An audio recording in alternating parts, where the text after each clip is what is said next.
జై విశ్వకర్మ. నేను నాంపల్లి సోమాచారి మాట్లాడుతున్నా. ఈ సమావేశం ఏర్పాటు చేసినటువంటి లక్ష్మణసేన గారికి మరియు మేడం గారు విజయలక్ష్మి గారికి, ఈ సమావేశానికి హాజరైనటువంటి మన యూత్ డైనమిక్ లీడర్ నరేష్ గారికి, మరి నా బంగారాజు వెస్సు చైర్మన్ బంగారాజు గారికి నా యొక్క హృదయపూర్వక నమస్కారాలు.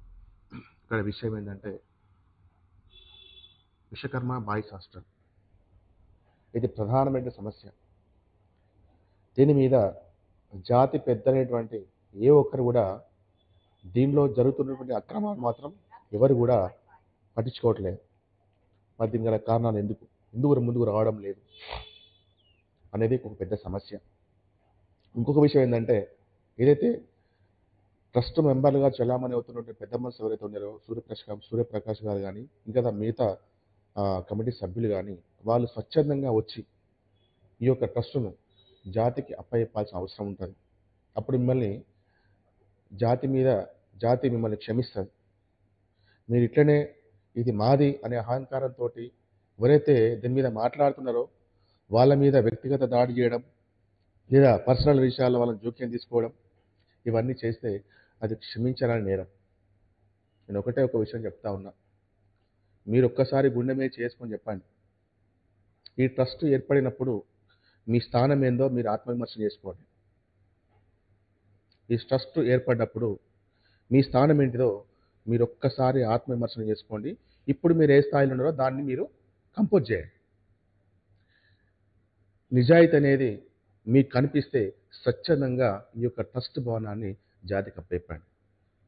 మిమ్మల్ని ఒకటే రిక్వెస్ట్ చేస్తూ ఉన్నా, మనం అందరం కులస్తులం. మనం కులం మంచి గురించే మాట్లాడుతున్నాం, కులం బాగు గురించే మాట్లాడతాం. ఇది వల్ల నా కుటుంబం గురించి కాదు, లక్ష్మణ కుటుంబం గురించి కాదు, నరేష్ యొక్క కుటుంబం గురించి కాదు. మనమంతా పోరాటం చేసే జాతి గురించి అందరూ ముందుకు రావాలి. జాతి పెద్దలుగా చెలామణుతున్న పెద్ద మనుషులు అందరూ కూడా మొదట ఉన్న ఉత్సాహం ఇప్పుడు ఎందుకు రావట్లేదని కూడా సందేహం కూడా కలుగుతూ ఉన్నది. ఎందుకు ఈ బొగ్గులకుంట ఆస్తులు అనగానే పెద్ద మనుషులు అందరూ పెడముఖం పెడతా ఉన్నారు? ఎందుకు పెడుతున్నారు? ఇది చాలా ఒక తప్పుడు సంకేతం. మీరు నాయకులుగా చలామణి అవుతున్నారు, మేము అందరూ కూడా సిగ్గుపడాల్సిన అవసరం వస్తుంది. ఖచ్చితంగా ఈ యొక్క విశ్వకర్మ బాయ్స్ హాస్టల్ విషయంలో ఎట్టి పరిస్థితుల్లో ఈ సమస్య పరిష్కారం జరిగేంత వరకు కూడా వదిలిపెట్టే సమస్య లేదు. అది దేనికైనా పర్లేదు, అవసరమైతే 500 మందితోటి హాస్టల్లో కబ్జా చేసే ప్రక్రియ కూడా జరుగుతుంది. గ్రామం నుండి ప్రతి గ్రామానికి ఒక 10 మంది 20 మంది తీసుకొచ్చారని కూడా అదే హాస్టల్లో ఉంచడానికి ప్రయత్నం కూడా చేస్తాం. అవసరమైతే నిరాహార దీక్ష చేస్తాం హాస్టల్ ముంగట, అవసరమైతే ప్రెస్ క్లబ్లు పెట్టి జాతి మొత్తం మేల్కొల్పుతం చేస్తాం. కానీ ఎట్టి పరిస్థితుల్లో మాత్రం వదిలిపెట్టే లేదు. మీకెందుకు ఒకటే అడుగుతుందండి సురేష్ గారు, ఇంకొక సందేహం ఉన్నది. అసలు ఈ ట్రస్ట్కు సంబంధించిన ఆస్తికి సంబంధించినటువంటి ఆస్తి పేపర్లు, ఒరిజినల్ పేపర్స్ ఎవరి దగ్గర ఉన్నాయి? ఈ యొక్క భవనానికి సంబంధించిన, స్థలానికి సంబంధించిన పేపర్లు ఎవరి దగ్గర ఉన్నాయి?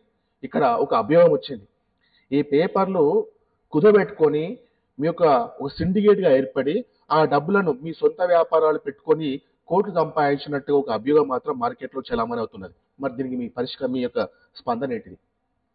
మీరు గుండె మీద చేసుకొని, మీ పిల్లల మీద ప్రమాణం చేసుకొని, మీ అంతరాత్మ సాక్షి ప్రమాణం చేసుకొని ఒక్కసారి ఆత్మవిమర్శన చేసుకోండి. మీరు చేసుకుని ఎంతో కరెక్ట్ పని. ఇవాళ ఒక విశ్వకర్మ జాతిలో పుట్టిన మన బిడ్డలం నీతి నిజాయితీతో బతుకుతున్నాం. ఇవాళ మనం ₹1 ఈ విశ్వకర్మ జాతి సొమ్ము తింటున్నాం అంటే ఒక పేద విశ్వకర్మ బిడ్డ యొక్క రక్తాన్ని పెంచుకొని తిన్నట్టే మనం. అంతే, అది మంచిది కాదు. ఎంతో మంది పేద పిల్లలు చదువుకోవడానికి ఎట్లాంటి ఆధారం లేక, కనీసం ఆడపిల్లల పెళ్లి చేసుకోవడానికి సరైనటువంటి ఒక ఆర్థిక స్తోమత లేక ఎన్నో రకాలుగా ఇలా బాధపడతా ఉన్నారు. ఇలా కోట్ల రూపాయల ఆస్తి. మనం ఒక మంచి పని చేయాలనుకుంటే దీన్ని అడ్డం పెట్టుకొని ఎన్నో కార్యక్రమాలు చేయొచ్చు. 1 లక్ష 5 లక్షలు కావాలి అంటే ఎవ్వరు కూడా ₹1 ఇవ్వట్లేదు మన దాంట్లో. ఒక మంచి పని చేద్దామంటే మరి ఇలాంటి కోట్ల రూపాయలు అన్నటువంటి మన భవనాన్ని అడ్డం పెట్టుకొని మీరు ₹1 అప్పు తెచ్చుకొని మీ యొక్క స్వార్థ ప్రయోజనాలకు, మీ యొక్క బిజినెస్ మీ యొక్క వ్యాపారాలకు పెట్టుకొని కోట్లు సంపాదించలే మీరు కోటీశ్వరుడు అని చెప్పుకోవడం ఎంతవరకు కరెక్ట్? మీరు అది మీకే వదిలేస్తున్నా. మీరేదో శత్రుడు కాదు, మన పాలులం కాదు, మన పాలి పంచాయతీ కాదు, మన ఇది కుటుంబ సమస్య, ఇది జాతి సమస్య. ఈ జాతి సమస్యను జాతికి ఉపయోగకరంగా ఉండాలి కానీ జాతి పరువు తీసే విధంగా ఉండదు. ఇవాళ మీరు జాతి ద్రోహులుగా అంటే జాతిని పరువు తీసే పనులు చేస్తున్నారు కాబట్టి ఇది జాతి ద్రోహం కిందకే వర్తిస్తుంది. ఇలా జాతిని ఒక అవమానపరుస్తున్నారు. ఇట్ మీన్స్ పరువు నష్టం. జాతి పరువు తీస్తున్నారు కాబట్టి మీరు పరువు నష్టం దావా ఇవ్వడానికి కూడా మీరు అర్హులుగా ఖచ్చితంగా దానికి ఎలిజిబుల్ అవుతారు. మీరు ఖచ్చితంగా మీరు కేసులు ఫైల్ అయితే ఈ కేసుల విషయంలో పురోగతి జరగకపోతే దాన్ని ఏ రకంగా ముందు తీసుకుపోవాలో ఆ సోషల్ మీడియాలో కానీ లేదా ఈవెన్ దో కలెక్టర్ ఆఫీసర్ కానీ హైకోర్టుకు కానీ ఈవెన్ దో సీఎం దగ్గరికి కూడా మేము పోవడానికి సిద్ధంగా ఉన్నాం. ఎట్టి పరిస్థితుల్లో దీన్ని వదిలిపెట్టే సమస్య లేదు. మేము జాతి గురించి కొట్లాడుతున్నాం, నిరంతరం కొట్లాడుతూనే ఉంటాం. మా ఊపిరినంత వరకు జాతికి సేవడానికి మేము ముందు వరుసలో ఉంటాం. అంతేగాని జాతి సొమ్ముదిని పబ్బం గడుపుకునే వ్యక్తులు మాత్రం కాదు. ఇవాళ పెద్ద మనుషులను చెలామవుతున్న వ్యక్తులందరూ కూడా మొదట 100 మంది వచ్చినట్ల మరి ఇప్పుడు ఎందుకు రావట్లేదు? మేం చేస్తాం మేము లీడర్ల వాడిని ఎక్కడికో పరిజ్ఞానికి పోయి శాలువాలు కప్పుకుంటున్నారు, పులదండలు వేసుకున్నారు, ఏమేమో కార్యక్రమాలు చేస్తున్నారు. ఒక మంచి కార్యక్రమానికి ఎందుకు ముందు రారు? ఇదా మీరు చేసే ఘనకార్యం? జాతి పెద్దలుగా మీరుంటూ ఇదా మీరు చేసే నిర్వాహకం? సిగ్గనిపిస్తలేదు మీ పెద్ద మనిషి అని చెప్పుకోవడానికి? ఏమాత్రం కొంచెమన్నా అంటే వాళ్ళు మేము అనట్లేనండి, తప్పు అనుకోకండి. ఒక్కసారి ఆత్మవిమర్శన చేసుకోండి. ఇలా మీ కింద మేము ఎంత చెప్పండి, మేము జాతి కోసం పోరాడతాం, జాతి కోసం ప్రాణాలు ఇవ్వడానికి కూడా సిద్ధంగా ఉన్నాం. జాతి అంటే అంత అమితమైన ప్రేమ. జాతికి అన్యాయం జరిగితే మా రక్తంలో ప్రతి కణం ఒక వైబ్రేషన్ వస్తుంది. మాకెందుకంటే మీకు జాతి పెద్దలుగా చలమని అవుతున్నారు. మీకు ఎందుకంత మౌనంగా ఉన్నారు? ఎక్కడ మీటింగ్లు అయితే అక్కడ పోయి పుల్లదండలు వేసుకోవడం, పిలువకున్నవాడు వీళ్ళు పాపం కట్టుకొని పోయాడు ఫోటోలు దిగడం, ఇదా మీది? ఎవడు పదవులు లేకపోయినా మేమే లీడర్లు అని చెప్పి మేమే ప్రెసిడెంట్ అనుకోవడం, వీడి పోతాడు నేను ప్రెసిడెంట్ అని చెప్పుకోవడం, ఇది జాతి పనులు చేసే పనులు తప్ప ఒక్క మంచి పని చేసిన మీరేమన్నా సిగ్గనిపిస్తుంది మీ అందరికీ? ఒక్కసారి చెప్పండి. ఓడు నేను లీడర్ అంటాడు.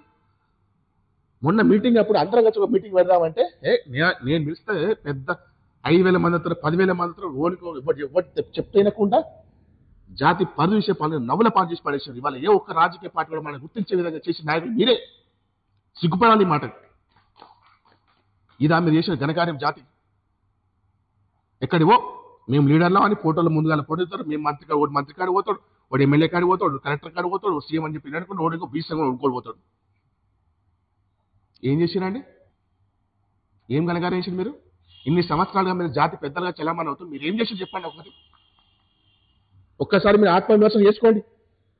జాతికి మీరు ఏం చేసిరు? కనీసం ఈ బొగ్గులకుంటా కోట్ల రూపాయల విలువైన ఆస్తిని కూడా మీరు జాతికి మేలు చేసే ఒక పని కూడా చేతగాని పని దద్దామని మీరేమని అనుకోండి. మీరు నిజమైనటువంటి పౌరుషం వ్యక్తులైతే ఈ విషయం మీద స్పందించండి. ఈ విషయం మీద మొత్తం ఆరాధించండి. బొగ్గులకుంట హాస్టల్లో ఏం జరిగింది, అసలు లీజ్కి ఇవ్వాల్సిన అవసరం ఏమున్నది, దీని ఒరిజినల్ పేపర్స్ ఎక్కడుంది, అవన్నీ మొత్తం బయటికి రావాలి. ఎక్స్పెండిచర్ అని చెప్పాలి, ఖర్చులని చెప్పాలి. మీరు నిజాయితీ పనులు అయితే బయటికి రావాలి. ఇది ఆ పద్ధతి. మీరు ఎవరినంటే బ్లాక్ మెయిల్ చేయడం, ఎవరినంటే మేము అది తోపుగాలని చెప్పుకోవడం. ఎవరికి ఎవరు తోపుగాయండి? అంటే జాతులను బెదిరించే తోపా? ఇదెక్కడ నాకు అర్థం కాదు. జాతులను బెదిరించే తోపా? మనమే బెదిరించుకోవడం తోపా? ఇది ఆ సిగ్గనిపిస్తుంది ఆ మాట చెప్పడానికి. 4 ఉంగరాలు పెట్టుకొని పెద్ద బిల్డప్ వేసుకొని పెద్ద కడవాలు కప్పుకొని దండలు వేసుకొని పోజురాయిలాగా దున్నపోతు కనుక గంగిరెద్దులాగా తయారై ఫోటోలు తీయడం ఇది ఆ పద్ధతి? వాట్సాప్లో పెడుతూనే ఉంటారు 24 గంటలు. వాళ్ళు ఇంకో విషయం ఏంటంటే వాడే పెట్టుకుంటాడు వాట్సాప్, ఇంకోటి పెట్టాడు. వీళ్ళు నాయకులు చెప్పుకోవడానికి సిగ్గు అనిపిస్తుంది. ఒక నాయకుడు అనేవాడు ఒక మెసేజ్ ఫార్వర్డ్ చేస్తే తనకి కిందున్న వ్యక్తులు నువ్వు వేసే గొప్ప కార్యక్రమం నుంచి వాళ్ళు పాస్ చేయాల్సి ఉంటుంది. మీరు చేయడం, వాళ్ళు చేసుకుంది వాళ్ళే పెడతారు. ఇంత పెద్ద నాయకులు మన దాంట్లో ఉంటాయి, ఏం బాగుపడుతుంది చెప్పండి జాతి? ఇవాళ నిజంగా చెప్తున్నా, సిగ్గుపడుతున్నాం. మేము చదువుకున్నాం, ఒక 5 సంవత్సరాలు లెక్చరర్ జాబ్ చేసినా, ఎంఎస్సీ బీఈడీ చేసినా, వ్యాపారం చేస్తున్నా, అన్ని రకాలుగా సోషల్ మీడియాలో మనం జాతి గురించి అహర్నిశలు కష్టపడుతూనే ఉంటాం, సేవలు చేస్తూనే ఉంటాం. కానీ ఇవాళ చెప్పుకోవడానికి నాకే సిగ్గు అనిపిస్తుంది. ఇదంతా జాతి పెద్దలని ఏదో ఆర్భాటాలు చేస్తే అంగమంగమ చేస్తూ ఉంటారు. నిజంగా నవ్వుస్తూ ఉంటుంది. వీళ్ళ ఏ రాజకీయ పార్టీలు గుర్తించారు చూడండి. వీళ్ళే తోసుకొని పోతా ఉంటాడు. టీఆర్ఎస్ ఉంటాడు నేను లీడర్ అంటాడు, టీఆర్ఎస్ ఓనే కాంగ్రెస్ లాగా నేను లీడర్ అంటాడు. కనీసం ఇవాళ విశాఖలో గుర్తించే రాజకీయ పార్టీ ఉందా? అది ఎవరి ఘనత? అది మీ పెద్ద మనసు చేసిన ఘనత. అది ఒక రాజకీయ పార్టీ గుర్తింపు లేని విధంగా చేసిన పెద్ద మనసు ఎవరు అంటే మన జాతి పెద్దలు. మీకు ఎక్కడ స్థానం లేదు, మీకు ఎక్కడ వాల్యూ లేదు. ఎందుకంటే మీరు తోసుకొని పోవాలి ముంగడికి. మనం దోసుకపోవద్దు. రాజకీయ నాయకులు మనకడ రావాలి. అది నాయకత్వ లక్షణాలు. రాజకీయ నాయకులు నిన్ను గుర్తించి నీకడ రావాలి. నేను పెద్ద లీడర్ను, నేను ఈ చైర్మన్ను, నేను ఈ ప్రెసిడెంట్ను, నేను ఇంతమంది మాకు జిల్లాలో ఇంతమంది పెద్ద మనిషి చెప్పుకొని వాళ్ళ కాడ మీరు రిప్రజెంట్ ఇచ్చుకుంటారు. సిగ్గుచేట అది. నువ్వు నిజమైన నాయకుడు అయితే ప్రభుత్వం నీ కాడికి వచ్చి నిన్ను గుర్తించి నీకు సముచిత స్థానాలు ఇస్తుంది. అట్లేదుగా రాజకీయంగా అంటే రాజకీయంగా మీరు ఎదగరు, జాతిని ఎదగనియరు, ఇంకొని ముందర పోనీయరు, వాడిని ముందు తొక్కుతారు, వాడి కింద ఇంకా 12 మంది కాలు కూస్తారు. ఇంకొక పాయింట్ ఏంటంటే అసలు మన విశ్వకర్మ బాయ్స్ హాస్టల్ను లీజ్కి ఇవ్వాల్సిన అవసరం ఏందా? మీకు చేతకంతరంగా పోతే చెప్పండి. మీరంతా కోటీశ్వర్లే, మరి దీన్ని లీజుకి వేసారు. మీరంతా సంఘ సేవకులే కదా. ఎంత ఉత్తమమైనటువంటి వ్యక్తిత్వాలు ఉన్న వ్యక్తులు అయితే దీన్ని లీజుకి ఇవ్వాల్సిన అవసరం ఏమున్నది? మీరు కోటీశ్వర్లు కదా. మీరు జాతి కోసం పనిచేస్తున్నప్పుడు మీ లీజ్ ఎందుకు ఇస్తారు? అంటే మీరు లాభాలు తీసుకోవడానికా, సేవ చేయడానికా? అంటే మనం ఏం ఒళ్ళుకు నొప్పియకుండా సంపాదన రావాలి, అంతే కదా. మట్టి అంటే కూడా సంపాదన రావాలి. ఎట్లా సంపాదన వస్తుంది? ఇవాళ ఒక ప్రైవేట్ హాస్టల్స్ ఉన్నాయండి. ప్రైవేట్ హాస్టల్లో ఒక 3,000 రూపాయలు పర్ మంత్ ఒక స్టూడెంట్ పే చేస్తే ఒక 2-3 years లోపల నెలకు ₹1,00,000 రెంట్ కట్టి హాస్టల్ నడిపిస్తున్న యజమాని ఇవాళ సొంత భవనాలు కట్టుకొని వాళ్ళు సొంతంగా వ్యాపారాలు చేస్తున్నారు. మరి ఇన్ని సంవత్సరాల నుంచి ఒక ఫ్రీ